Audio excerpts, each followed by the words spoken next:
growth mindset to be able to learn. You analyze, you do the analysis, you learn from it, another player.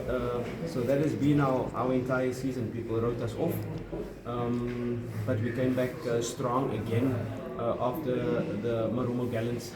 We out of the relegation situation, and then in the last second a free kick, and you can see the goal like that. We relegated. That's the mindset. That is. But we stood strong. We analysed again. We said let's fight. Let's push. Let's learn again once again from it, and hopefully all these lessons has its silver lining, because although I'm not really sure if 1 point is enough. Everybody speaks about 30 points, achieve the 30 points. I'm not sure if it is enough, but if there is a possibility that we go to playoffs, we will take the playoffs on those 14th of June. Again, we're thinking about the next season. It's not that we're just going to step in the playoffs and win the playoffs, but with all our lessons, with all the coaching, step by step, how we're developing our players, this will stand us in good step to be able to then, okay, if we have to take the playoffs, we take it with our chest out, learning from the mistakes. Everything has led to this point, and whether 1 point was enough tonight, 30 points was enough, we will find out. If we have to go to the playoffs, we'll embrace it. You've spoken about some of the challenges that you've had to face, and some to the external, and then talk about things and so on. As a coach, you came in a bit late, but what would you then attribute to Maritzburg United doing right in this season to find themselves in this position? There's a lot of you only come when you come into the club, you realize the situation you're in. From the outside, you see some certain things, you make a plan, you once you get into the club. But unfortunately, it's not the moment now for me to go about what was wrong or what is wrong over the last 4 years. While we find ourselves in that will be my technical report at the end of the season, because we still have games to go maybe, and of course we started working on the report already over the last few weeks. We analyze and we go through where you've improved as a team. When we joined, we were the lowest scoring team and we were the highest conceding team. We've changed both of that statistics. We've got to 19 points in this period. Maybe it's not enough. But there's a lot that has to be done to be able to fix Maritzburg United, because we should be a top team.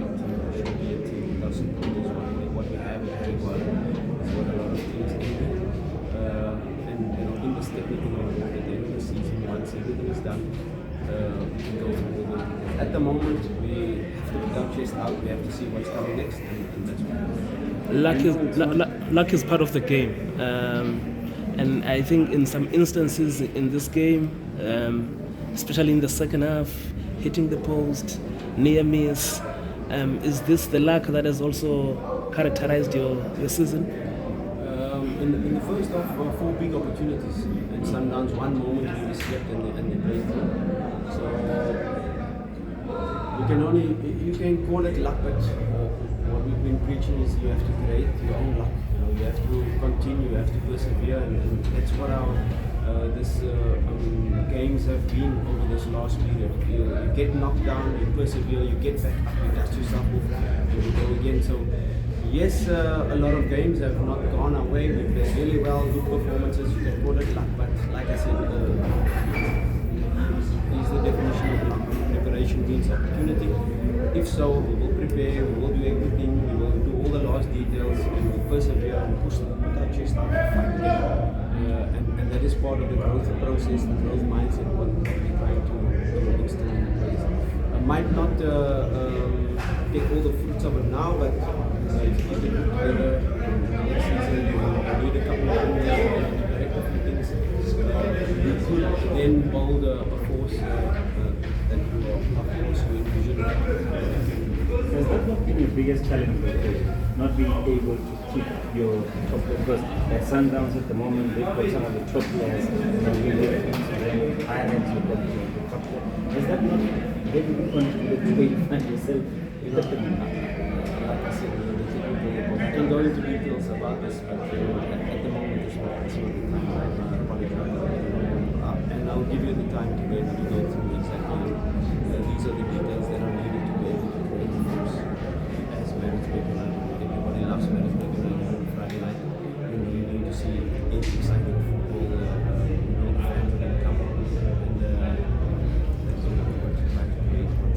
Coach, I think just to not to even continue on that note, something similar to that though, but your players are in high demand. I mean, of course, they know that there are talks of PVD and all of the others that other teams are already talking about. How do you then keep their ears closed in terms of not listening to the external noises when you need everybody to concentrate now? You talk about South Africa as a coach, we have to do so much work. The players have not gone through the steps of development. But as a coach coming into a club like this, having your one-on-one talks every week, each and every player, the head coach and my assistant coach, we are constantly fixing the game, going through the play with these clubs, getting into his mindset. So it's constant work every day on the training ground. Our players know already they come to the training, there's some information that is floating around the change room in relation to what we want to put into their brains, and then there's our meeting to set the tone of what we're going to train, how we're going to work for the day. Then we go into the training session, and then afterwards is these individual meetings, these individual talks, group talks, you sit with the defenders. So that is how we try to keep our players grounded. It's about a bigger target. Kimvidi, yes, we know he's highly talented, but it's constant getting into his mindset, developing him because he's still a young as a child. All these teams want him. He has big ambitions, and it's about us finding the right balance to be able to help him achieve what he wants to achieve out of his football. But would you say then that doesn't change the mindset of the club or the mandate from the chairman that Maritzburg is a developing club and selling club? Because as it stands, probably out of my head, I would say there's no team that does not have a Maritzburg player right now in the PSL. Yeah, it's so difficult without the sponsor. It's so difficult without the sponsor. It's just about strategic planning, because you cannot also keep a player that wants to go to the next level. So if a club from Europe comes in for Kim Judy, who are us to say, and the price is right, who are us to say, no, Maritzburg needs you because we're going to build a monster team.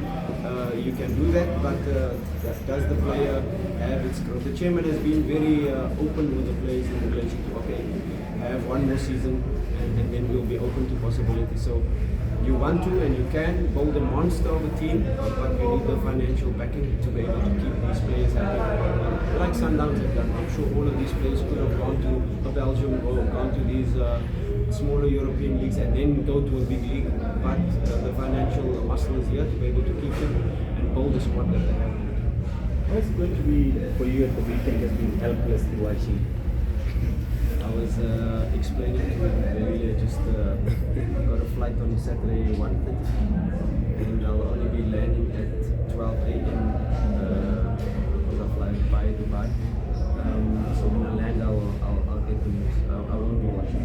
I've got my pro license, so I fly to the UK to start that 4 days as the first block. So I won't be watching. I'll get the news as I land. In fact, a big step, that one, push, going for your pro license. Interestingly, before you even get an opportunity to do the local one that you've been waiting for.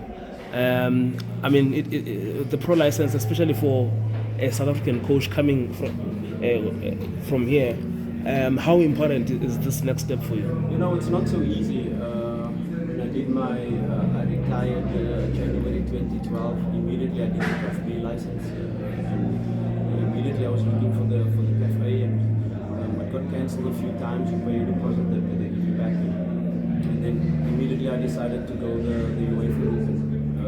It took me. You can count 2012 when I started UEFA B up till now, and once you do the license, you have to wait. Once I got the UEFA B, which takes 2 years, you have to wait a year before you can do UEFA A.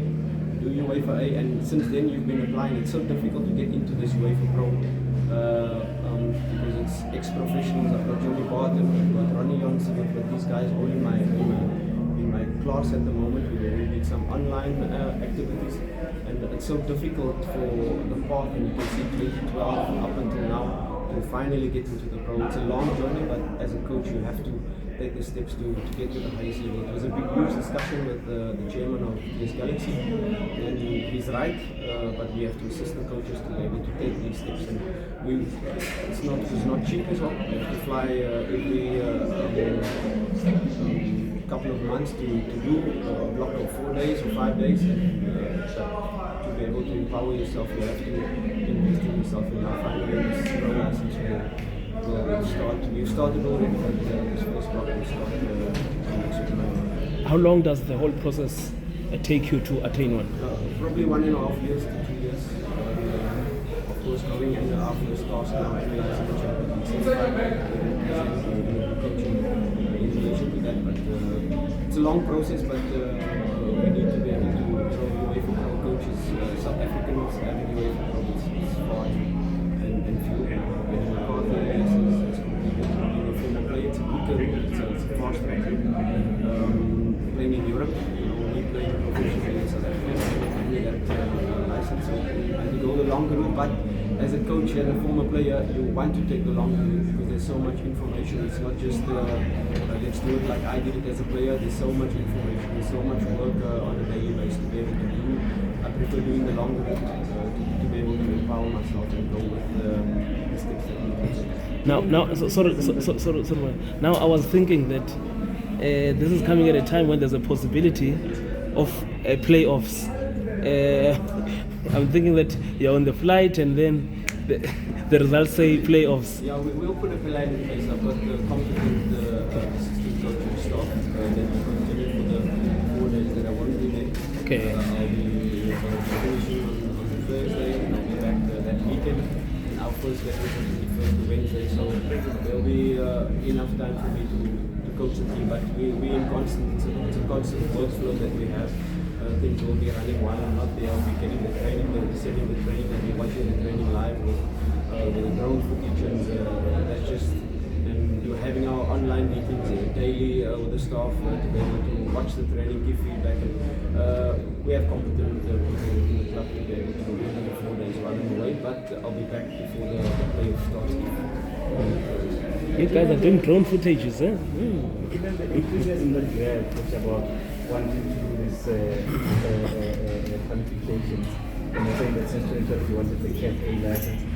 Were you sometimes taken aback when the technical director was saying that coaches will not be allowed to coach without a CAF-A license when it's not important? Yeah, that was a big problem, of course, last season at Pirates in the CAF Confederation stuff, getting to the final to give the club. Myself and Coach Mandla in UEFA A, Coach Mandla in the CAF A, and he was the one that had to step up in interviews and ranking, of course. Once I left Pirates, I flew to Egypt to meet the CAF technical director and see. There was a course in Tunisia, CAF A, there was some other courses that I tried to maneuver and tried to, because there was a period now where I left Pirates and it was an moment now for me to go that route. Of course, speaking to this CAF TV and how South Africa needs to support their curriculum, and hopefully one will be coming. Was in contact with the SAFA TV at that time, acting, trying to get the next CAF. Of course, we had a moment now in December, but unfortunately not. But I will still go and do the CAF. The next possibility with the CAF, I was just looking to see, okay, on the UEFA Pro, can I jump to the CAF Pro, and we will explore all of those avenues, but to empower ourselves on the front side. Is it not disappointing when it's said like we are not interested in I'm saying, is it not disappointing when it's been said like people are not just interested in the CAF license when the curriculum is not right, it's not enough? You know, you don't want to criticize it. That's in the past. I think South has taken a step now with Walter Steenbroek, and it looks like things are moving. So you can cry about what happened in the past. So that is something for you guys to go into, why there was no CAF-A license, or why so little over this 10-year period. But Walter Steenbroek now is on in place, and hopefully we can have the next CAF-A license as quick as possible. Okay, thank you.